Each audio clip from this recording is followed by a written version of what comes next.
ఓం శుక్లాంబరధరం విష్ణుం శశివర్ణం చతుర్భుజం ప్రసన్నవదనం ధ్యాయేత్ సర్వవిఘ్నోపశాంతయే. వినాయక గజానన గణనాయక. ఓం శ్రీకృష్ణ పరబ్రహ్మణే నమః. శ్రీమద్భగవద్గీత అద ప్రథమోధ్యాయః. 10వ శ్లోకం అండి. ఇప్పటి వరకు 9 శ్లోకాలు తెలుసుకున్నాము.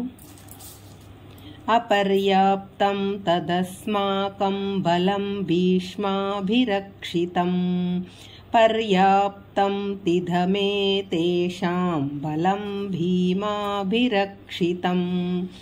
గురువుగారు, మన సేనలు అపరిమితమైనవి, పైగా మన సేనలు మహారథి భీష్ముని వలన రక్షించబడుతున్నాయి. పాండవులు సైన్యములు పరిమితములు, కానీ అవి భీముని చేత రక్షించబడుతున్నాయి. కౌరవుల సేనలెన్ని? 11 అక్షౌణీలు. పాండవుల సేనలు 7 అక్షౌణీలు. అంటే దాదాపు కౌరవ సేనలు పాండవుల సేనల కన్నా 1.5 రెట్లు ఎక్కువ. ఆ మాత్రానికే దుర్యోధనుడు తనకు అపారమైన సేనావాహిని కలదని తనకు తానే ఎంతో ధైర్యం చెప్పుకుంటున్నాడు. అది కూడా కాకుండా మన సైన్యాధ్యక్షుడు భీష్ముడు అది కూడా ఒక అనుకూల అంశమని ధైర్యం. అంతలోనే అధైర్యపడుతున్నాడు. దుర్యోధనుడు పాండవ సేనలు భీముని సేనల చేత రక్షించబడుతున్నాడు అని అన్నాడు. పాండవ సేనా నాయకుడు దృష్టద్యుమ్నుడు, భీముడు ఒక మహారథి. కానీ భీముని గురించిన భీముని బలాపరాక్రమాల గురించిన గుబులు దుర్యోధనుడికి మనసులో తొలుస్తూనే ఉంది. తన తొడలు విరగగొడతానని, దుశ్శాసనుడి గుండెలు చీల్చి రక్తం తాగుతానని, గాంధారేయులను 9 తానే చంపుతానని భీముడు నిండు సభలో చేసిన శపథం దుర్యోధనుడికి గుర్తుకొస్తూ ఉంది.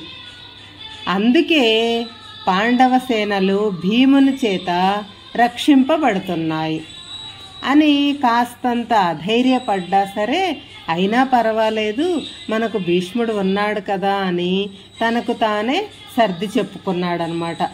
అదీ కాకుండా పాండవులు మొదటి రోజు వజ్రవ్యూహమును పన్నారు. ఆ వజ్రవ్యూహమునకు నాయకుడెవరు? భీముడు. అందుకే భీముడు వ్యూహం మొదట్లో నిలబడి ఉన్నాడు.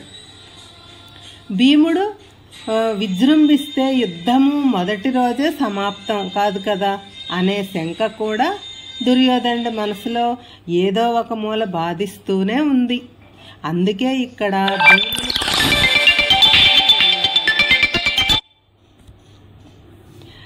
ఈ శ్లోకానికి మరింత వివరంగా అర్థం చేసుకోవటానికి ప్రయత్నం చేద్దాం. తమకు ధనుర్విద్యను నేర్పిన గురువు గారెవరు? ద్రోణాచార్యులు వారు. వారితో ఇలా అంటున్నారు దుర్యోధనుడు. ఆచార్య, భీష్ముల వారి రక్షణలో ఉన్న మన సైన్యం గొప్పదే, కానీ భీముని చేత రక్షింపబడుతున్న పాండవుల సైన్యం ముందు చాలదేమో అనిపిస్తూ ఉంది. ఎందుకంటే ధర్మానికి ప్రతిరూపం అయిన శ్రీకృష్ణుడు వారి పక్షాన ఉన్నాడు. మనం గెలుస్తామంటారా అనే సందేశం వెలిబుచ్చాడనమాట. అంటే దుర్యోధనుడి లోపల ఉన్న మనస్థైర్యం దెబ్బతిన్నది అని అర్థం. ఈనాడు కూడా ధనము, ఆస్తులు, పదవులు, చుట్టూ జనం ఉన్నా చాలామందికి ఈ రోజుల్లో మానసిక స్థైర్యం ఉండదు. తాను చేస్తున్న అక్రమాలకు, అన్యాయాలకు, అధర్మాలకు ఒళ్ళు మండి ఎవడొచ్చి చంపుతాడో అని తమ చుట్టూ చుట్టూ గన్మెలను పెట్టుకొని తిరుగుతుంటారు కొందరు. ఆ ధర్మం తమ పక్షానుంటే ఎటువంటి అంగబలం అర్ధబలం అక్కర్లేదు. ధర్మబలం లేనివాడే ఎంత అర్ధబలం అంగబలం ఉన్నా సరే వృధా. అంటే అంగబలం అర్ధబలం కన్నా ధర్మబలం గొప్పది. ధర్మం ఎవరి పక్షాన ఉంటుందో వారికే విజయం లభిస్తుంది అన్న మూల సూత్రం దుర్యోధనుడి మనసులో ఏదో ఒక మూల తలెత్తి ఒక విధమైన అపనమ్మకం కలిగిస్తూ ఉంది. అందుకే ఈ మాటలు అన్నాడు అని కూడా అర్థం చేసుకోవచ్చు. అంతలోనే తెలుసుకుని కర్తవ్యమును గురువుగారికి వివరించాడు దుర్యోధనుడు. 11వ శ్లోకం. అయనేషు చ సర్వేషు యథా భాగమవస్థితాః భీష్మమేవాభిరక్షन्तు భవంతః సర్వ ఏవ హి.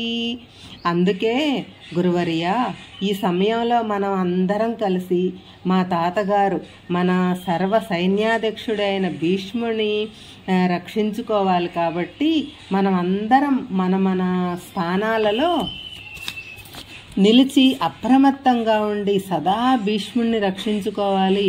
మీరు కూడా భీష్ముణ్ణి రక్షించుకోవటానికి ఎల్లప్పుడూ ప్రయత్నించండి అని అన్నాడు. భీష్ముడు మహారథి, తనను తాను రక్షించుకోగలడు, అందులో సందేహమే లేదు. కానీ దుర్యోధనునికి మాత్రం సందేహం. అంతా ఒకవేళ మొదటి రోజే భీష్ముడు గనక పడిపోతే తన పని